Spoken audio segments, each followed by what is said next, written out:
इस वीडियो में हम साहित्य का स्वरूप, इसके अंतर्गत संस्कृत, पाश्चात्य और हिंदी विद्वानों द्वारा प्रतिपादित साहित्य की परिभाषाओं पर आधारित वस्तुनिष्ठ प्रश्नों को देखने वाले हैं।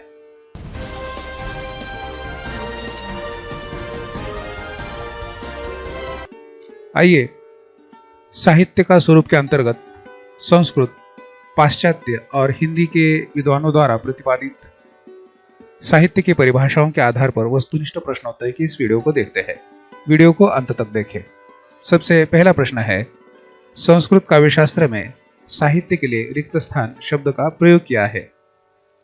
संस्कृत काव्यशास्त्र में साहित्य के लिए रिक्त स्थान शब्द का प्रयोग किया गया। इसका उत्तर है काव्य। अगला प्रश्न, शब्दार्थों सहितो काव्यम, यह परिभाषा किसकी है? इसका उत्तर है आचार्य भामह।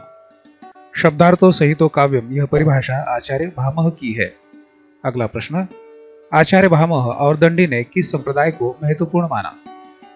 इसका उत्तर है अलंकार। आचार्य भामह और दंडी ने अलंकार संप्रदाय को महत्वपूर्ण माना। अगला प्रश्न देखते हैं, काव्य की परिभाषा में आचार्य भामह ने किसे महत्वपूर्ण माना है? काव्य की परिभाषा में आचार्य भामह ने किसे महत्वपूर्ण माना है? इसका उत्तर है शब्द और अर्थ। काव्य की परिभाषा में आचार्य भामह शब्द और अर्थ को महत्वपूर्ण मानते हैं। अगला प्रश्न देखते हैं, रीति संप्रदाय के प्रवर्तक कौन है? रीति संप्रदाय के प्रवर्तक है आचार्य वामन। आचार्य वामन रीति संप्रदाय के प्रवर्तक है। अगला प्रश्न, रीति आत्मा काव्य से, यह परिभाषा किसकी है? इसका सही उत्तर है आचार्य वामन। आचार्य वामन की परिभाषा है रीति आत्मा काव्यस्य। अगला प्रश्न, आचार्य वामन ने किसे काव्य की आत्मा माना है? आचार्य वामन ने किसे काव्य की आत्मा माना है? इसका उत्तर है रीति। रीति को आचार्य वामन काव्य की आत्मा मानते हैं। अगला प्रश्न, ध्वनि संप्रदाय के प्रमुख प्रवर्तक कौन है? इसका सही उत्तर है आचार्य आनंदवर्धन। आचार्य आनंदवर्धन ध्वनि संप्रदाय के प्रमुख प्रवर्तक है। अगला प्रश्न देखते हैं, ध्वनिरात्मा काव्यस्य, यह किसकी परिभाषा है? ध्वनिरात्मा काव्यस्य, यह परिभाषा किसकी है? इसका उत्तर है आचार्य आनंदवर्धन। आचार्य आनंदवर्धन की परिभाषा है ध्वनिरात्मा काव्यस्य। अगला प्रश्न, आचार्य आनंदवर्धन के अनुसार काव्य में क्या महत्वपूर्ण है? इसका उत्तर है ध्वनि। आचार्य आनंदवर्धन के अनुसार काव्य में ध्वनि महत्वपूर्ण है। अगला प्रश्न, ध्वनि के कितने भेद हैं? इसका उत्तर है 3। वस्तु ध्वनि, अलंकार ध्वनि, रस ध्वनि किस सिद्धांत के भेद है? इसका उत्तर है ध्वनि। ध्वनि सिद्धांत के भेद है।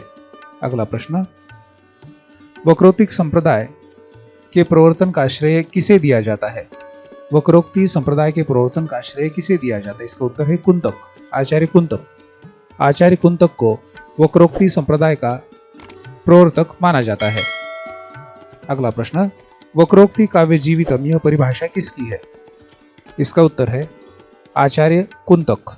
आचार्य कुंतक की परिभाषा है वक्रोक्ति काव्य जीवितम। देखते हैं अगला प्रश्न, काव्य को वक्र व्यापारशालिनी किसने कहा है? काव्य को वक्र कवि व्यापारशालिनी किसने कहा है? इसका उत्तर है आचार्य कुंतक। अगला प्रश्न देखते हैं, शब्दार्थों सहितो वक्र कवि व्यापारशालिनी बंधे व्यवस्थितो काव्यम, यह परिभाषा किसकी है? शब्दार्थों सहितो वक्र कवि व्यापारशालिनी बंधे व्यवस्थितो काव्यम, यह परिभाषा किसकी है? इसका उत्तर है आचार्य कुंतक। सबसे प्राचीन संप्रदाय कौन सा माना जाता है? इसका उत्तर है रस। रस संप्रदाय सबसे प्राचीन माना जाता है। अगला प्रश्न, रस सिद्धांत की नींव किसने रखी? रस सिद्धांत की नींव किसने रखी? इसका उत्तर है आचार्य भरतमुनि। आचार्य भरतमुनि ने रस सिद्धांत की नींव रखी। अगला प्रश्न, वाक्यम रसात्मक काव्यम, यह परिभाषा किसकी है? वाक्यम रसात्मक काव्यम, यह परिभाषा किसकी है? इसका उत्तर है आचार्य विश्वनाथ। आचार्य विश्वनाथ की परिभाषा है वाक्यम रसात्मक काव्यम। अगला प्रश्न, रसयुक्त वाक्य ही काव्य है, यह कथन किसका है? रसयुक्त वाक्य ही काव्य है, यह कथन है आचार्य विश्वनाथ का। अगला प्रश्न देखते हैं, रमणीयार्थ प्रतिपादक शब्द काव्यम यह परिभाषा किसने लिखी है? रमणीयार्थ प्रतिपादक शब्द काव्यम यह परिभाषा लिखी है पंडित जगन्नाथ ने। किस विद्वान ने रमणीय अर्थ के प्रतिपादक को महत्वपूर्ण माना है? किस विद्वान ने रमणीय अर्थ के प्रतिपादक को महत्वपूर्ण माना है? इसका उत्तर है पंडित जगन्नाथ।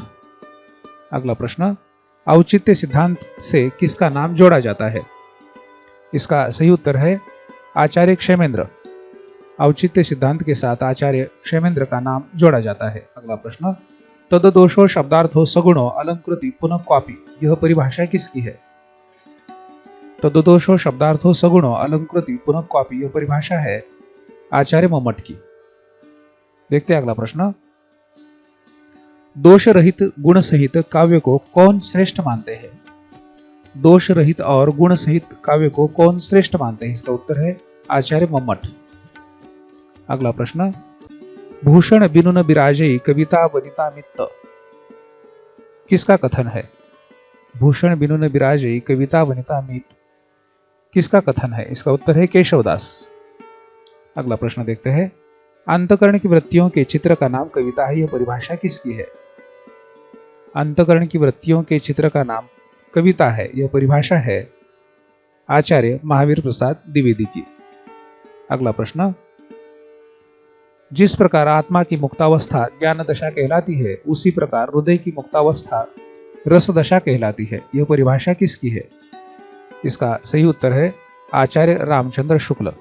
जिस प्रकार आत्मा की मुक्तावस्था ज्ञान दशा कहलाती है उसी प्रकार हृदय की मुक्तावस्था रस दशा कहलाती है, परिभाषा है आचार्य रामचंद्र शुक्ल की।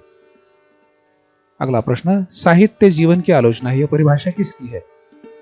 साहित्य को जीवन की आलोचना मानते हैं, यह परिभाषा है प्रेमचंद की। अगला प्रश्न, साहित्य प्रकृति का अनुकरण है, यह परिभाषा किसकी है? साहित्य प्रकृति का अनुकरण है, यह परिभाषा है अरस्तु की।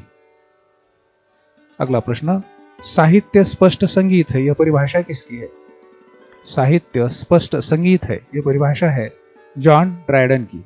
जॉन ड्रायडन की परिभाषा है साहित्य स्पष्ट संगीत है। अगला प्रश्न, साहित्य छंदोमयी वाणी है, यह परिभाषा किसकी है? साहित्य छंदोमयी वाणी है, यह परिभाषा है doctor Samuel Johnson. Samuel Johnson की परिभाषा है। अगला प्रश्न, साहित्य शांति के क्षणों में स्मरण किए हुए प्रबल मनोवेगों का सहज उच्छलन है, यह परिभाषा किसकी है? इसका उत्तर है विलियम वर्ड्सवर्थ। साहित्य शांति के क्षणों में स्मरण किए हुए प्रबल मनोवेगों का सहज उच्छलन है, यह परिभाषा है विलियम वर्ड्सवर्थ की।